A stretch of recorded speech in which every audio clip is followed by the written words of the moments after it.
মানে আমাদের অনেকগুলো ক্যারেক্টার কিন্তু প্লে করতে হয়, সারাদিনে অনেক দায়িত্ব আমাদের পালন করতে হয়। হ্যাঁ, কখনো মায়ের, কখনো বউয়ের, কখনো মানে কি বলবো ভাবি, চাচি, মামি, মানে অনেকগুলো দায়িত্ব, অনেক ক্যারেক্টার।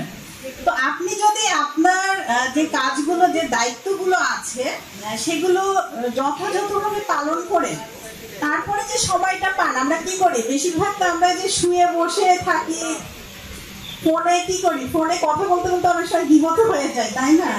তো এই সময়টা যদি আমরা এই কাজগুলোতে ব্যয় না করে নিজের উপরে দিই, নিজেকে চিনি, জানি আসলে আমি কি কাজে পারদর্শী। আমি রান্নাতে পারদর্শী, সো আমি রান্নায় এসেছি। যে আছেন কেউ যদি কণ্ঠশিল্পী, কণ্ঠ কারোর ভালো হয়, সে ওইটাতে পারদর্শী। কেউ হ্যান্ড প্রিন্টে, মানে যে যেটাতে পারদর্শী সেইটাকে আপনারা অবশ্যই সময় দেবেন। প্রথমে আধা ঘন্টা দিন, তারপর 1 ঘন্টা দিন, এভাবে 2 ঘন্টা, এভাবে বাড়ান, আপনার স্কিলটা ডেভেলপ করুন। এভাবে কিন্তু একসময় দেখবেন আপনার একটা ভালো আয়ত্তে চলে এসেছে, এবং এটার বেনিফিটও কিন্তু অনেক ভালো। এবং যখন আমাদের বিয়ের পর আমাদের নিকনেম কিন্তু হারিয়ে যায়, যেমন আমার নিকনেম নাহার, অথচ আমাকে সবাই জানে হাসিনা আনসার। হ্যাঁ, তো আমরা যখন আমাদের ঘরের দায়িত্ব পালন করে একটু ব্যতিক্রম কিছু করি, তখন কিন্তু আমাদের সেই হারানো নিকনেমটি আবার ফিরে আসে।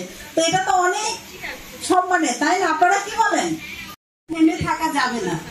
যারা বলবে তাদের উপর আপনারা রাগ হবেন না, প্রথমে তাদেরকে বোঝাবেন যে না, আমি এটা করছি, এটা ঠিক।